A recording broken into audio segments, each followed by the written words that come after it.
So welcome back to the Metal Hunter. My name is Luke. I'm going to do a bit of a Throwback Thursday. Seeing as I wasn't making videos back in January or December, I didn't really get a chance to do my best of 2019.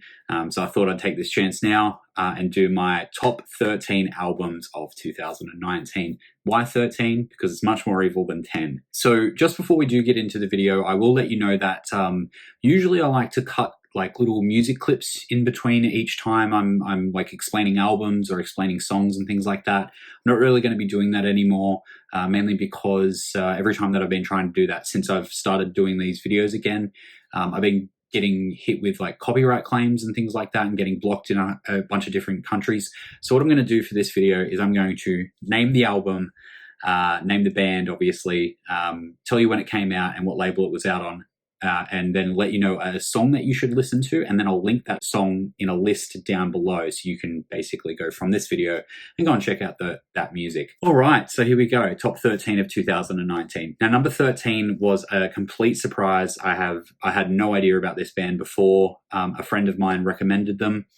We were at, I think, maybe the Immolation show in Sydney, Immolation Dark Funeral show in Sydney, and he was like, you need to check this band out. And they're called Brymere. The album is called Wings of Fire. Came out on the 6th of March on Out of Line Music. And the track that I would recommend would be Gloria in Regum. Now, these guys are like Children of Bodom on crack. Which is surprising because like I did like Children of Bodom up until a couple of years ago, probably about 10 years ago actually, but they got a little bit too wanky for my liking. There's too much keyboards and too many solos and shit like that, and it just got a little bit too much. But Brymere are fantastic, absolutely epic power metal, but really like heavily tinged metal. Fantastic band. The artwork for the album is fucking incredible as well. It's so bright and so vibrant, which is interesting to have a metal band with such a bright album cover. But the music actually really matches the album cover. Number 12 is Vitriol, To Bathe from the Throat of Cowardice, which came out on the 6th of September 2019 through Century Media Records. Now, the track that I would recommend is called I Drown Nightly. It was the single from the album. It is fucking flawless death metal. These guys have been on my radar since 2017. I want to say they released an EP through Everlasting Spew Records, and they live and breathe death metal. They're fucking amazing. They're from like Portland, Oregon, I want to say. And you should watch some of the playthroughs of the songs because I can't remember the singer's name, but he looks like he's playing as if his life depends on it. Absolutely fucking crushing death metal, akin to like Incantation, Morbid Angel, especially older Morbid Angel, and Immolation. So fantastic band. Keeping along with the death metal theme, we've got Blood Incantation, Hidden History of the Human Race, which came out on the 22nd of November 2019 through Dark Descent Records.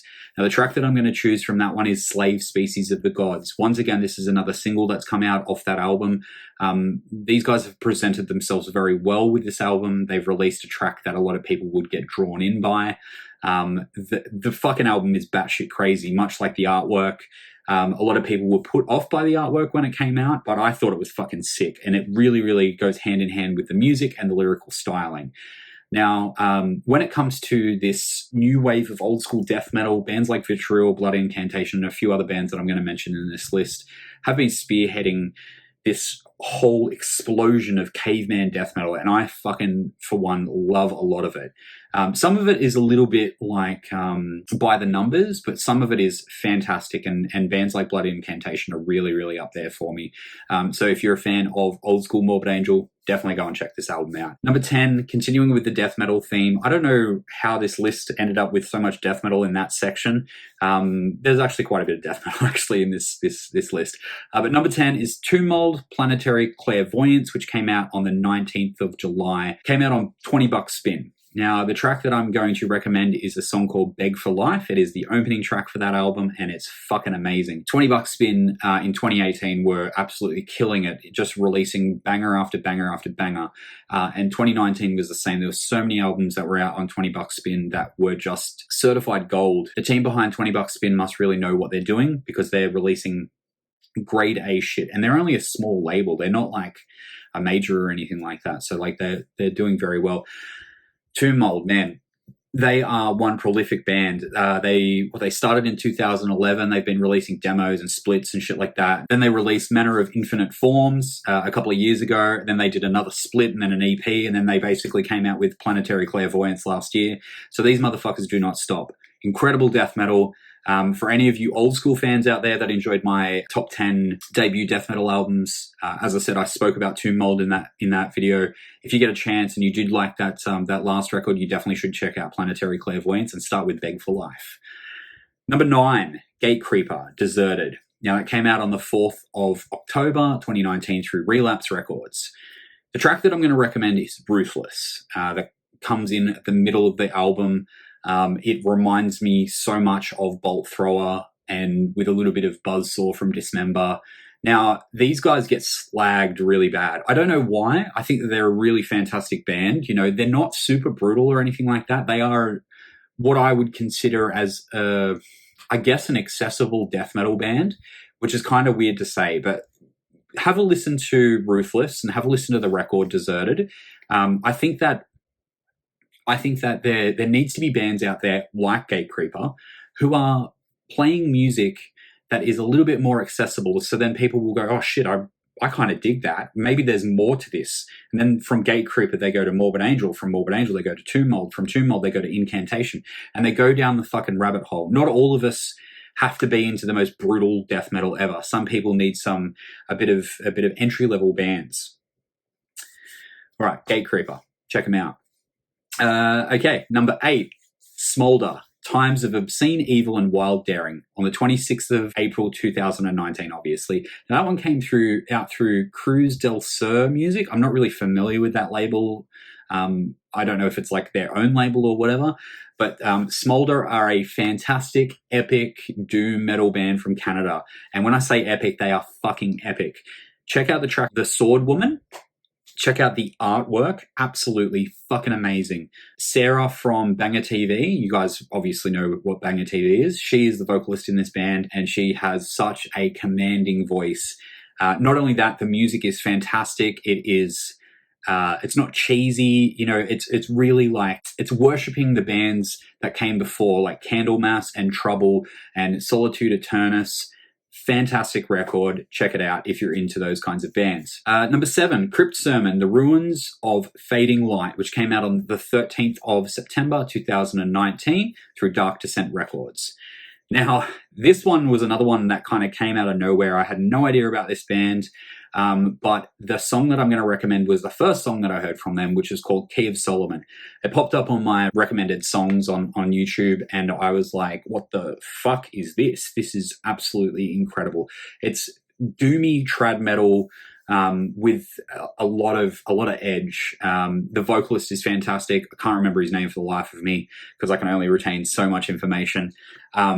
But start with Key of Solomon and then go back to their earlier releases, and they've got a lot of live footage out there, which is fucking awesome. Just top shelf musicians when it comes to any genre, really. These guys absolutely fucking rip. Next one, a lot of people slag this album as well. Not sure why. Darkthrone, Old Star, which came out on the 31st of May 2019 through Peaceful Records. Now, the song that I'm actually going to recommend is another single. It's The Hardship of the Scots. It was the first single. It's just got that driving 4/4 kind of like punk drum part from Fenriz. I absolutely love Darkthrone. I've spoken about them a lot on my channel. I think that that record was fantastic. I like the fact that they're not just sitting in their glory days. They're not just going, we're going to just keep making black metal records and things like that, because they've done that and they've done that perfectly. They don't actually really need to do that again. If you disagree with me, then fucking let me know in the comments. All right. Number 5, Baroness, Golden Grey, came out on the 14th of June on Abraxam Hymns. Now, Abraxam Hymn is actually John Baisley's own label. So that dude is so DIY. He does the artwork. He does the record label. He does all the recording. I think he does like the engineering and producing. I don't know if he does the mastering and everything like that. But if you guys are into like progressive rock and progressive metal, I definitely recommend checking out Baroness, Golden Grey. The track that I would recommend is Tourniquet. What a fucking heart-wrenching song that is. Absolutely incredible. I'm trying to keep this as short as possible, so you probably noticed that I'm speaking a little bit quickly and just going through them as quickly as possible.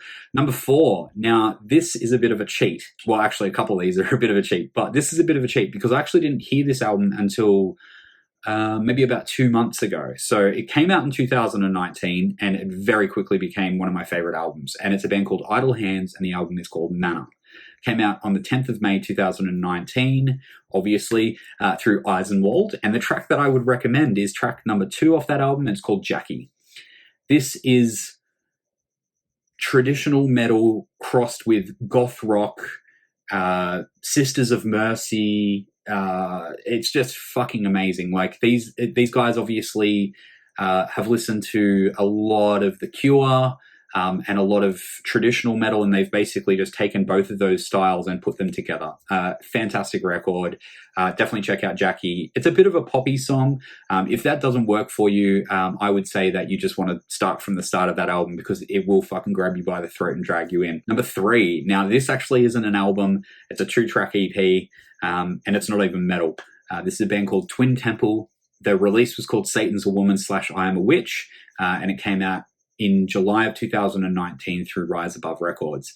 Now, Twin Temple are a 2-piece satanic doo-wop group, and the song that I'm going to recommend is Satan's a Woman. I mean, both of the tracks are fucking amazing, and that's why it's at number 3 for me. The album that came out in 2018 was fantastic as well.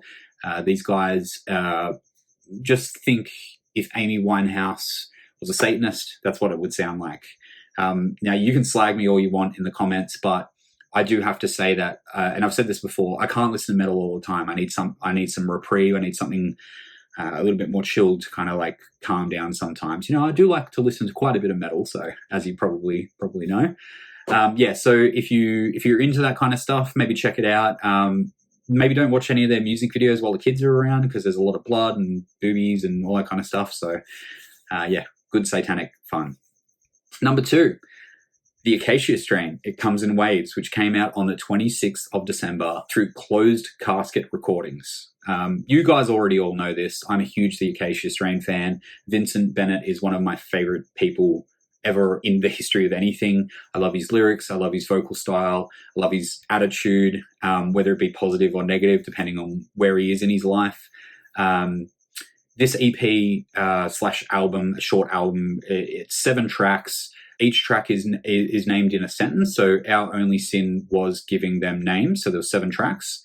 The track that I'm going to recommend is called Was, and that's smack bang in the middle.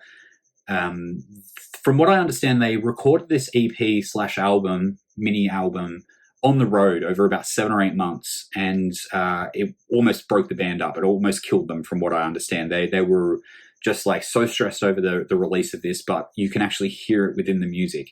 This EP is the equivalent of The End of the World. It is so fucking heavy and so like gut-wrenching. The little like audio clips that they have of people like yelling at each other in the background actually adds to the suspense of the record.